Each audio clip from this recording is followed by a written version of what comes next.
Olá, minha galerinha do quarto ano. Tudo bem com vocês, queridos? Sejam bem-vindos a mais uma aula, tá? Hoje a nossa aula será de História. Gostaria que todos vocês pegassem os livros de História na página 44 e 45. Façam a leitura prévia desse conteúdo, pessoal. E o nosso conteúdo de hoje é Primeiros Povos Nômades do Brasil, ok?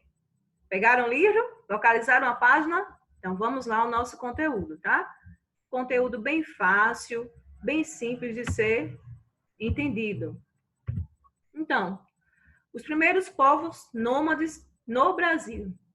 Quando a gente fala de nômades, nós falamos de povos que não tinham uma moradia fixa, pessoal. Eles não tinham um lugar certo para viver, para morar. Eles moravam hoje em um lugar, amanhã moravam em outro e depois em outro.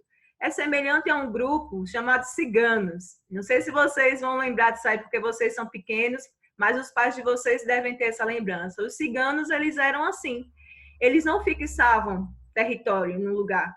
Eles mudavam constantemente. Assim, eram os povos nômades. Eles não tinham uma moradia fixa. Eles viviam se mudando, né, de território, e a causa dessa mudança era a procura por alimentos, por questão de adaptação também com o clima, tá? Olha, a vegetação predominante era o que? Era campos, era caatinga, era cerrado. E um detalhe, o clima era bastante frio e seco, ok? Olha, os animais que habitavam no Brasil eram o que? Mastodontes, tatus gigantes, preguiças gigantes e etc. Então, gente, olhe, né, as características desses animais. Eles eram gigantes e esses animais serviam de alimento para os povos nômades. Só que chegou um tempo que esses animais eles entraram, né, em extinção, eles acabaram por conta do clima. Eles não se adaptaram ao clima, tá? Por isso se extinguiram. A moradia dos povos nômades. Pessoal, eles eram nômades, tá? Lembrando disso, nômades não tinham moradia fixa. Mas no lugar em que eles ficavam, eles construíam, né, tendas a fim de passar a noite ou passar alguns dias, ok? Então, as tendas com madeira coberta de pele de animais e cavernas também, eles utilizavam as cavernas como abrigos. Olha o detalhe aí, abrigos temporários, ok? Nômades não têm moradia fixa, então esses abrigos eram abrigos temporários. E os instrumentos dos povos nômades? Os instrumentos dos povos nômades eram instrumentos rudimentares, ou seja, eram feitos de quê? De pedra, pessoal. E eles utilizavam esses instrumentos para caçar, para cortar madeira, né? Entre outras utilidades, tá? Sítios arqueológicos. O que são sítios arqueológicos, Tia Dani? Sítios arqueológicos são locais em que são encontrados vestígios de povos antigos. Aqui no Brasil nós temos alguns e eu gostaria que vocês estivessem aí pesquisando, tá? Para enriquecer esse conteúdo, sítios arqueológicos no Brasil. Vocês vão encontrar aí, olha, muitos sítios arqueológicos. É muito importante, tá? Vocês estarem inteirados desse conteúdo. Eu coloquei aqui apenas dois. O Parque Nacional da Serra da Capivara, no Piauí, e o da Pedra Pintada, na Vila Colonial dos Cocais, tá? São dois sítios arqueológicos onde guarda vestígios, né, da nossa antiguidade, da nossa história, ok?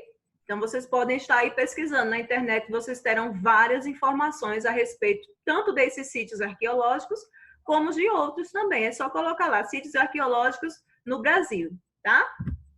Pinturas rupestres. Gente, pinturas rupestres eram pinturas, né, que eram feitas na parede, como vocês estão vendo aí na imagem. E essas pinturas, elas tinham um significado mágico e religioso, tá? Eles acreditavam que para que a caça desse certo, eles tinham que registrar nas paredes essas pinturas. E essas pinturas eram de animais quadrúpedes, de aves, tá, gente? Então, tinha um significado o quê? Mágico e religioso. E como era feito? Era feito com tinta obtida pela mistura de óxido de ferro, de cera de ouvidos e entre outros aí, entre outros materiais que eles tinham lá disponíveis para estar fazendo aí essa pintura, olha. Então, pessoal, eu acredito que o conteúdo Povos Nômades no Brasil ficou bem entendido. É um conteúdo bem curtinho, né? Fácil de ser assimilado. É necessário que vocês façam uma leitura bem detalhada, tá? Porque durante a aula, nós só explicamos os pontos principais. Mas aí, vocês, com todo o empenho, todo o capricho, estarão, ó, lendo bem pausadamente para entender, tá? Cada parte do texto, ok? Se tiver dúvida, volta para o início do vídeo e eu tenho certeza que vocês conseguirão assimilar. Olha, lição de casa. A nossa lição de casa será muito fácil. A lição de casa está nas páginas 46 a 48. Vocês irão responder essas páginas. Agora só tem uma observação. Nessa tarefa de história, vocês irão precisar do caderno. Tá bom? A página 48, a quinta questão, tem uma pesquisa. Aquela pesquisa ali será feita no caderno, pessoal. Então, vejam só, coloquem o cabeçalho, preencham o cabeçalho com capricho e as respostas escrevam lá no caderno, ok? Vocês vão colocar assim, olha, resposta da questão de história, da quinta questão de história, ok? Gostaria de desejar a todos uma excelente manhã, tá? Uma excelente manhã de estudos, que seja uma manhã muito produtiva. E finalizo com a minha mensagem, né, de todos os dias. Vá firme na direção das suas metas, porque o pensamento cria, o desejo atrai e a fé realiza. Que tenhamos fé para enfrentar todas as circunstâncias das nossas vidas, porque eu tenho certeza que com fé, nós conseguiremos. Um beijo, um forte abraço e até a nossa próxima aula.